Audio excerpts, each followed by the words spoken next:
right, so boys and girls, today I have this book. It's called The Interrupting Chicken. It's by David Ezra Stein. And this is about a papa chicken and a baby chicken when they're getting ready to go to bed. And the papa chicken is going to read stories, some fairy tales to the baby chicken. Do your moms and dads ever read stories to you at nighttime when you go to bed? Yeah. And you're going to see something this silly that happens in this story because the little chicken doesn't like scary parts. Okay? And right here it says, the baby chicken says, "This book is called Interrupting Chicken, right, Papa?" And the father chicken is saying, "Yes, now please don't interrupt the story."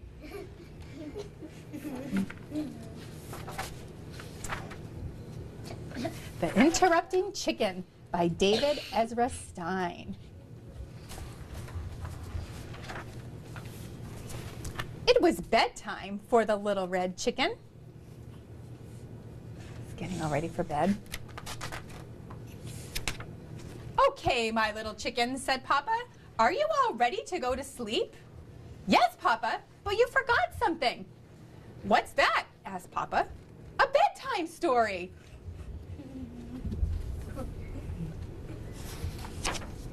"All right," said Papa.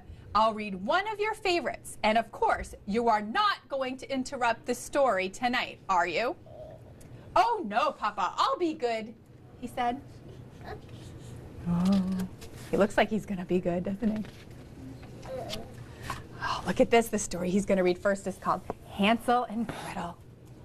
Hansel and Gretel were very hungry. Deep in the woods, they found a house made of candy. Nibble, nibble, nibble. They began to eat the house until the old woman who lived there came out and said, "What lovely children! Why don't you come inside?" They were just about to follow her when... out jumped a little red chicken, and she said, "Don't go in, she's a witch!" So Hansel and Gretel didn't. The end. He interrupted him. Did he keep his promise? Oh, no. "Chicken!" "Yes, Papa? You interrupted the story. Try not to get so involved." "I'm sorry, Papa, but she really was a witch." "Well, you're supposed to be relaxing so you can fall asleep. Let's try another story." "I'll be good, I promise." Do you think he's going to be able to be good? No. Oh, no. The next story that they read is called The Little Red Riding Hood. Is there a scary part in the story? Yeah. Let's read.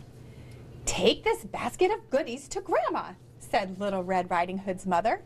"Don't stray from the path. The woods are full of danger." Red Riding Hood skipped along through the deep woods. By and by, she met a wolf who wished her good morning. She was about to answer him when... out jumped a little red chicken, and she said, "Don't talk to strangers!" So Little Red Riding Hood didn't. The end. Oh, no. "Chicken!" "Yes, Papa? You did it again! You interrupted 2 stories, and you're not even sleepy." "I know, Papa. I'm sorry, but he was a mean old wolf." "Yes, now get back into bed." "Okay, Papa. Let's try one more little story, and I'll be good. I promise." Do you think he's going to do it, Aaron? No. The next story is called Chicken Little. Is there a bad person in this story? Let's see. Chicken Little was hit on the head by an acorn. "The sky is falling," she thought. She was about to run off and warn Goosey Lucy, Ducky Lucky, and Henny Penny, and everyone on the farm, and to tell them that the sky was falling when... out jumped a little red chicken, and she said, "Don't panic, it was just an acorn." So Chicken Little didn't. The end. Oh, no. "Chicken!" "Yes, Papa? You did it again!" "Oh, Papa, I couldn't let that little chicken get all upset over an acorn. Please read one more story, and I promise I'll fall asleep." "But Chicken," said Papa, "we are out of stories." "Oh, no, Papa, I can't go to sleep without a story." Wonder what he's going to do. Then said Papa, yawning, "Oh, why don't you tell me a story?" "Me? Tell a story?" said the little red chicken. "Okay, Papa. Here we go.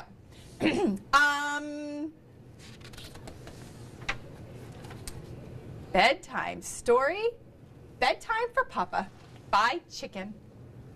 Once there was a little red chicken who put her papa to bed. She read him 100 stories. She even gave him warm milk, but nothing worked. He stayed wide awake all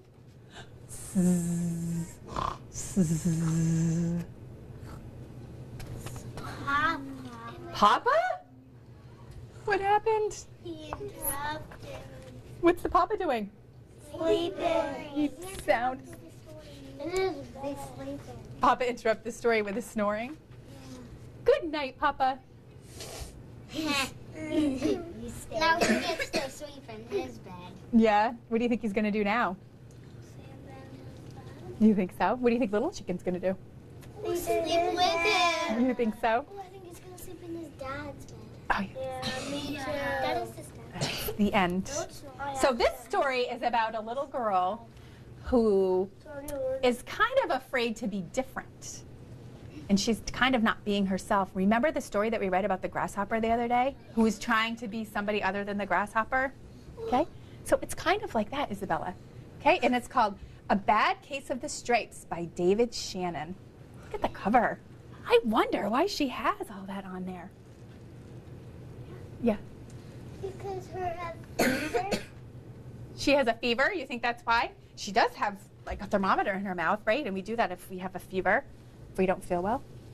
It's called A Bad Case of the Stripes by David Shannon. Remember David Shannon? What other books did David Shannon write? Yeah. No David. The No David books, right? He wrote the David books, yeah? There's something that has to do with a lot of toys or season. Yep, there's the No David books, yeah? The chicken where he rides his bike and stuff. Yes, the duck book, yeah? Yeah. Okay. Okay. This is about a little girl named Camilla Cream. This is Camilla Cream. Camilla Cream loved lima beans. Go like this if you love lima beans. Lima beans are those green beans. They're kind of flat, round. Oh, that might make her colorful. But she never ate them. I wonder why. All of her friends hated lima beans, and she wanted to fit in. Camilla was always worried about what other people thought of her.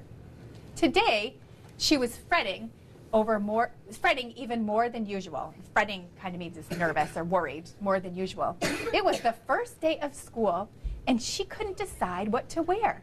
There were so many people to impress.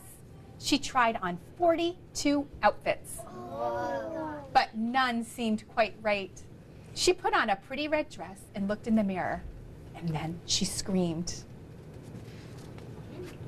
Her mother ran into the room, and she screamed too. "Oh my heavens," she cried, "you're completely covered with stripes." This was certainly true. Camilla was striped from head to toe. She looked like a rainbow. It was the dress, I think. You think so? Mrs. Cream felt Camilla's forehead. "Do you feel all right?" she asked. Oh, it wasn't because the hands are covered. "I feel fine," Camilla answered. "But just look at me." "You get back in bed this instant," her mother ordered. "You're not going to school today." Camilla was relieved. She didn't want to miss the first day of school, but she was afraid of what other kids would say, and she had no idea what to wear with all those crazy stripes. That afternoon, Dr. Bumble came to examine Camilla. "Most extraordinary," he exclaimed. "I've never seen anything like it. Are you having any coughing, sneezing, runny nose, aches, pains, chills, hot flashes, dizziness, drowsiness, shortness of breath, or any uncomfortable twitching?" "No," said Camilla, "I feel fine." "Well then," Dr. Bumble said, turning to Mrs. Cream, "I don't see any reason why she shouldn't go to school tomorrow. Here's some ointment," which is like kind of like a cream that you can put on your skin, "that should help clear up those stripes in a few days. If it doesn't, you know where you can reach me." And off he went. Do you think Camilla's going to want to go to school tomorrow with his stripes on her? No. Oh, her tongue is colored. The next day was a disaster.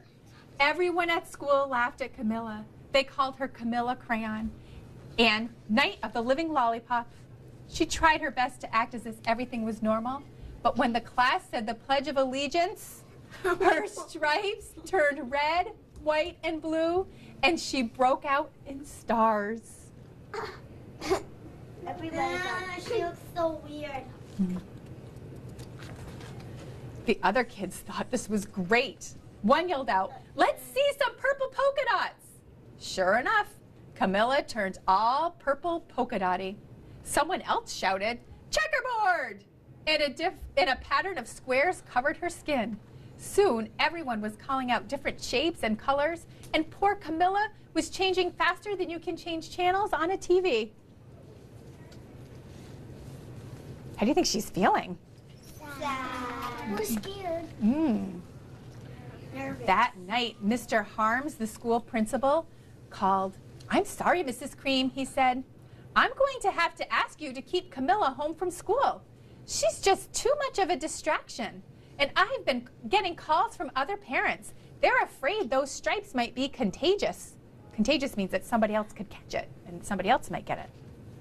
Camilla was so embarrassed. She couldn't believe that 2 days ago everyone liked her. Now nobody wanted to be in the same room with her. Her father tried to make her feel better. "Is there anything I can get you, sweetheart?" he asked. "No, thank you," said Camilla. What she really wanted was a nice plate of lima beans, but she had been laughed at enough for one day.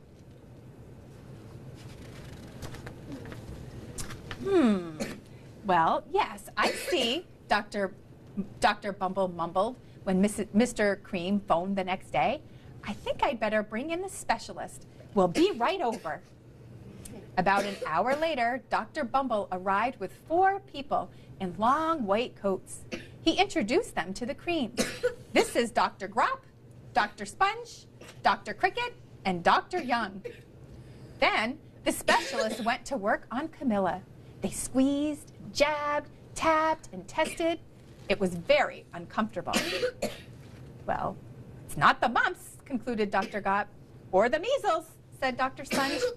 "Definitely not chickenpox," said Dr. Cricket. "Or sunburn," said Dr. Young. "Try these," said the specialist. They each handed her a bottle filled with different colored pills. "Take one of each before bed," said Dr. Gott.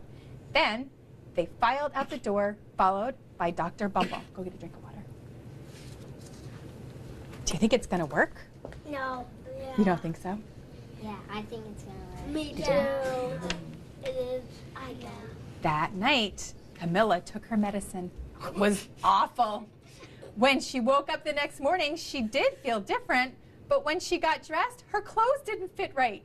She looked in the mirror, and there, staring back at her, was a giant, multicolored pill with her face on it.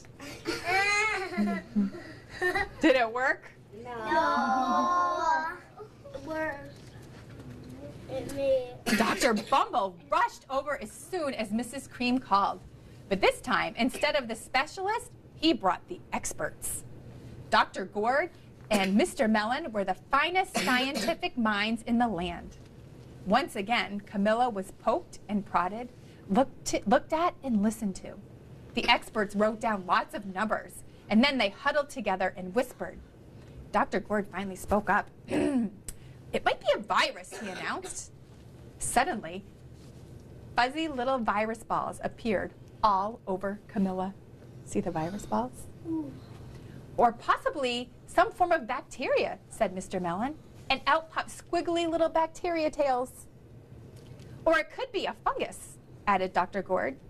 Instantly, Camilla was covered with different colored fungus blotches. The experts looked at Camilla, then at each other. "We need to go over these numbers again back at the lab," Dr. Gord explained. "We'll call you when we know something." But the experts didn't have a clue, much less a cure. By now, the TV news had found out about Camilla. Reporters from every channel were outside her house telling the story of the bizarre case of the incredible changing kid. Soon, A huge crowd was camped out in the front lawn. Look at all those people in their front yard. How do you think that's going to make her feel? Even more bad. Do you think A so? little bit terrible. A little bit like weird.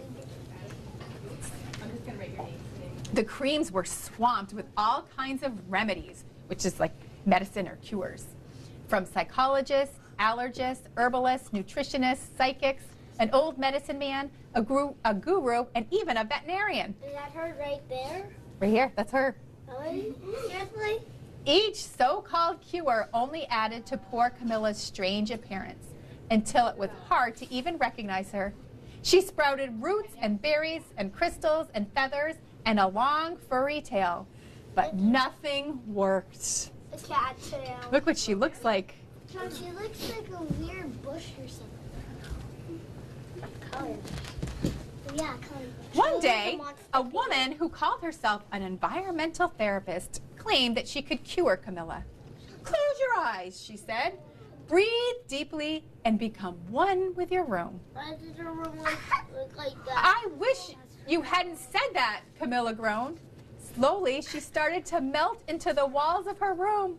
Her head became her mouth. Her nose was a dresser, and 2 paintings were her eyes. The therapist screamed and ran out of the house. Can you see? The 2 paintings were her eyes. Her bed was her mouth. Her nose was her bureau. Seriously? What are we going to do? Cried Mrs. Cream. It just keeps getting worse and worse. And she began to sob.